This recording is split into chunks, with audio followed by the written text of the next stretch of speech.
Hello and welcome to this track breakdown for Für Immer, which was a track from my album Providence, which came out a couple of years ago now.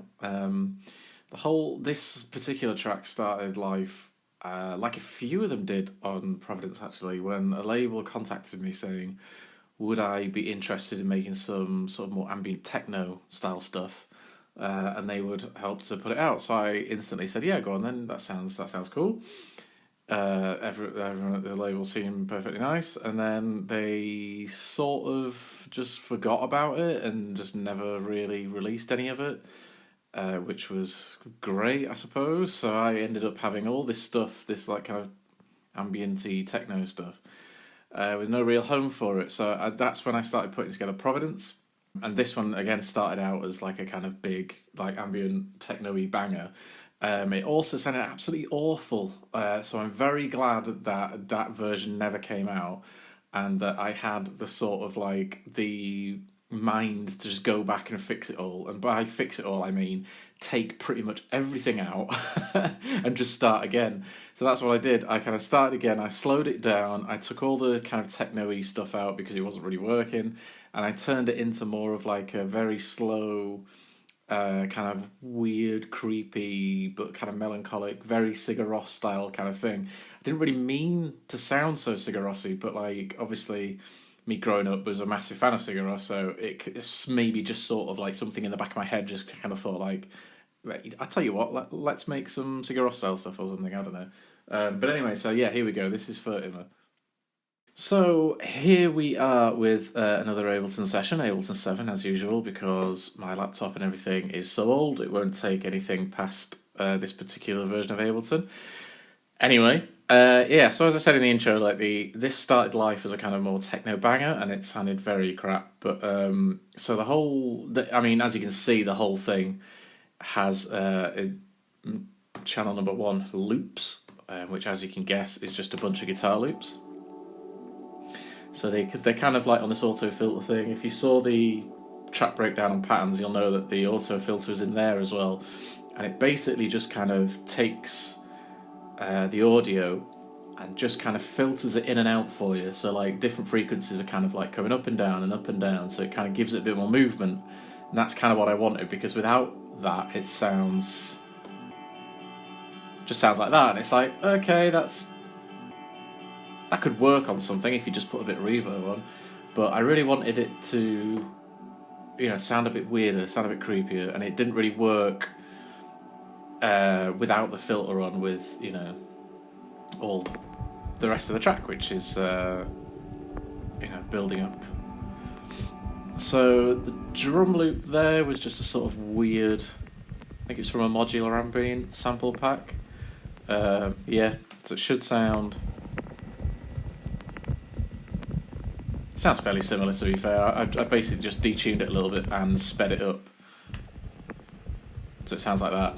It sounds weird in that it doesn't sound like drums, and that's what I wanted. I wanted it to sound crunchy and like the kind of production on like Vespertine by Björk, where it's all like kind of walking in snow, and it doesn't sound like a rhythm, but it has rhythmic qualities to it, you know what I mean? That kind of like weirdness, so I thought that would be perfect. There's 2 guitars here. This is really funny because when you solo them, they sound really nice together.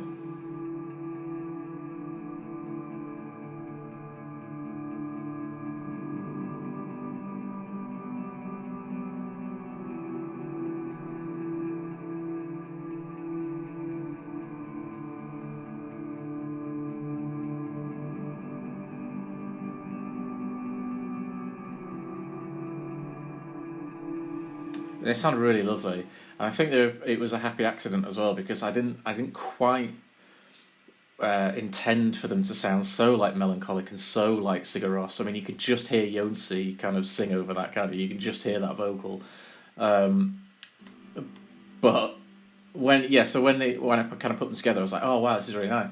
But if you take all the reverbs off, they sound absolutely awful. So you take that one off there, and you take that one off there.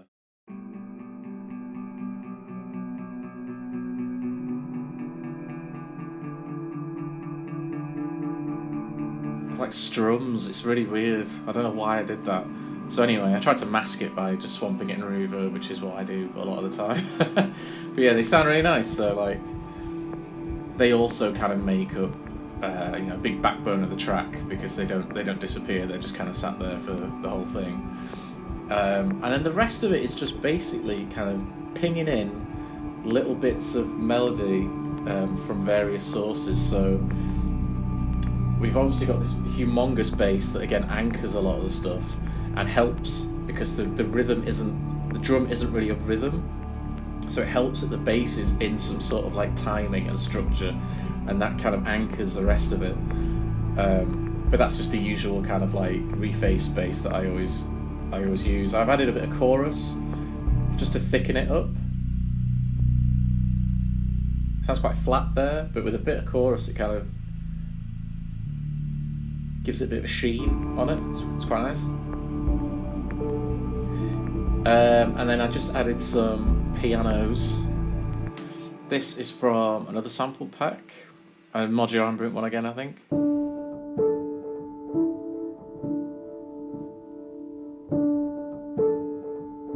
But it's in the same key, so I thought like, well, I kind of have to use that. That sounds really nice. So they're sped up a little bit, but they just kind of plink away. They just kind of like play away there. There's some backward piano as well, and I'm a real sucker for backwards piano. So it doesn't sound like... it barely sounds like piano really, but like... This was from, the same sample pack, I think. And I just reversed it in Ableton, pitched it down a bit, and obviously it's kind of sped up again as well, so...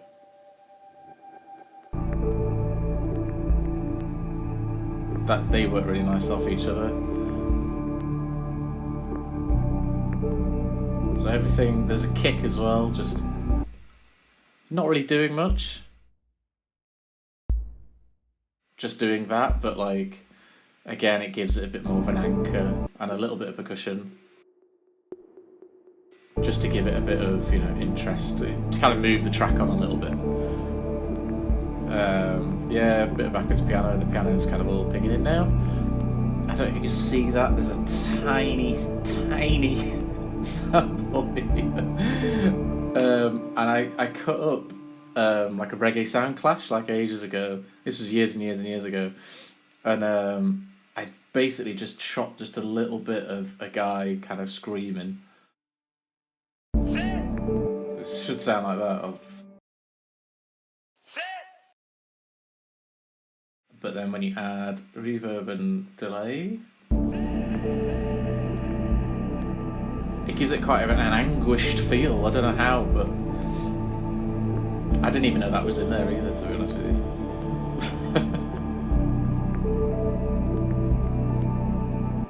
And then we've got another sort of like droney sort of thing, but again, that's what it should sound like. I think this was from my modular ambient sample pack. Pitched it down and cut it up a little bit. I guess just to give it, thicken out the sound a little bit. Give it like a bit more of a lift as the track's going on. You can just hear it like kind of pulsing away there. That's quite nice. There's another piano loop, just from the same sample pack again. And it's just a couple of notes, but it just kind of fills in the gaps where all the other kind of loops and stuff kind of are cycling around. It's not in there for very long either. It kind of comes and goes, but the kind of second half of the track is sort of coming in now, and it's all this stuff here. So it's basically like me, you can hear it there, me doing a very big like Sigur Rós impression now. So it's kind of so it's these couple of channels here, which is all guitar, I think. The swells,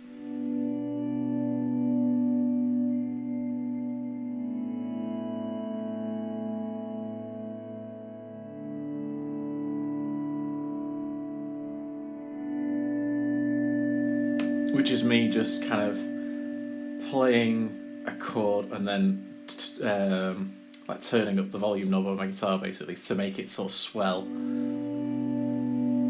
and then obviously added a whole load of reverb and stuff like that. Clanger.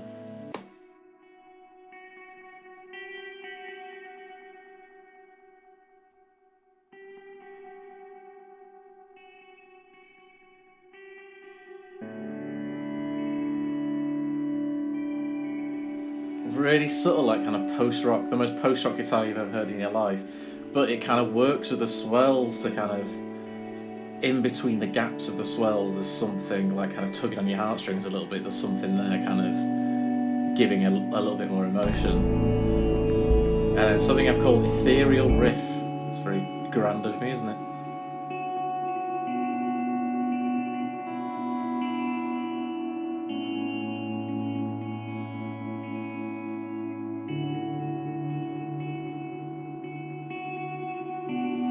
So that's basically what the swells are doing, I think. But the swells are doing like the kind of root notes, and this is just like, it has like an extra little bit of a riff with it. Sort of like Moana from EP1, actually, kind of the way the kind of riff works. So if you layer them all three together, you should...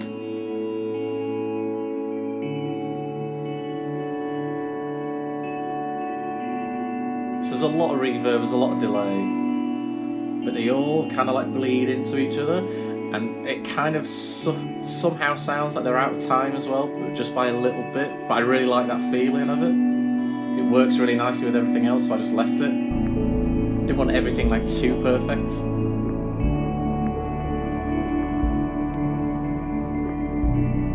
And of course it works so nicely with everything else, with the kind of skittery beats and the bass that's just kind of like really deep and low in the mix there. But... and then all the pianos are kind of ending now one by one.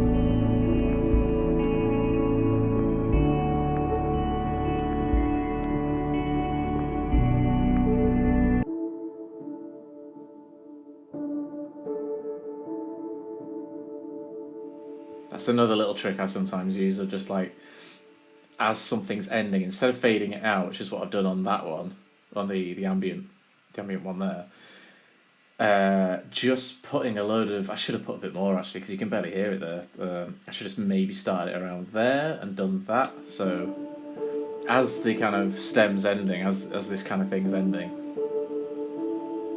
it increases the delay, like the decay time, sorry, and the reverb. I do use delays as well sometimes.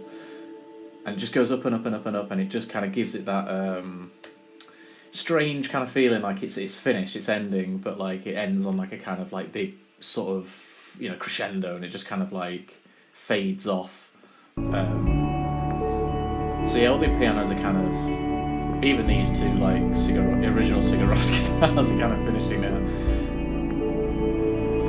And then I just added a pad at the end, and that's pretty much it. I just kind of like... I think... is this? Yeah, I actually recorded this. Gonna say straight off the bat, I don't even know what this is. I don't even know what synth that is. I think what it might be is a very old synth that I had. I'll try and dig a picture out. I can't even remember what it was called. But it was when I first moved back to Bales, and I got my hands on this big old like kind of woodbox synth thing, and it was like humongous, and it was always going out of time, and it was a bit knackered, and in the end I had to get rid of it because I moved house anyway and I didn't have any room for it. And in fact, yeah, I know it's that because I used to put this in a lot of tunes around this time, just one note or one kind of chord, and what I would do is just sort of like fade it in, just as a bit of as the track was playing, just as a bit of a background, and then just like fade it out, and that's all I would do, and just add a bit of reverb. But it just thickened things up a little bit, and it just gave like another little bed for stuff to kind of sit on, for stuff to kind of like work with and like pull against. And as there's quite a lot of beds in this already, but I've kind of been knocking them off, and it's nice to just like kind of... Another thing that I tend to do in tracks is like kind of split them into parts, so there's, you know, a definite sort of like part one there, maybe like a little part 2 thing in the middle somewhere, and then there's a part 3 which is out here. So it's nice to kind of just knock things off and then bring other stuff in as it's going. So at the end of the track, you finish on stuff that hasn't. I mean, look at this pad; it's not even. It's in for a minute or so, right at the very end. So like it's taken 5 minutes to even get there, and then it just kind of like pings on and then just kind of disappears again. But it's nice to just mix things up a little bit, so you're not basically just like playing the same thing, or you've got the same samples for like 7 minutes, because that's really boring. So it's nice to just kind of cut things up and move them around, shift them around a little bit, and don't be scared of like using one thing for one section and a totally different thing for another section, because like it does sound good. It sounds like it just gives the track an extra little bit of something. It's nice. So yeah, these guitars just kind of like a bit of feedback on that. But yeah, they just kind of like go on, and then as the track's kind of dying down now, it's kind of finishing, everything's kind of I just take things out like one by one now. But like the bass has been like an ever present. So it's still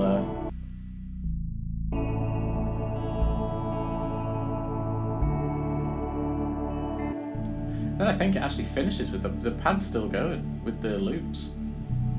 So it kind of finishes the same way it starts, with just the loops, only the bass is in. Yeah, the bass is still there. So that pad is still there, the loops just kind of finish, and then it's just I kind of like end it there. And then that's yeah, so that's basically it. So not a lot of techno going on there, but yeah, a very nice kind of Sigur Rossi post rock kind of electronica thing.